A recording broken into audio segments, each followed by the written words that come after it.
أعوذ بالله من الشيطان الرجيم. بسم الله الرحمن الرحيم.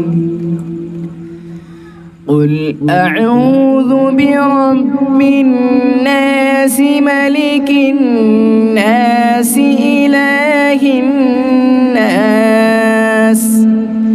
من شر الوسواس الخناس الذي يوسوس في صدور الناس من الجنة والناس.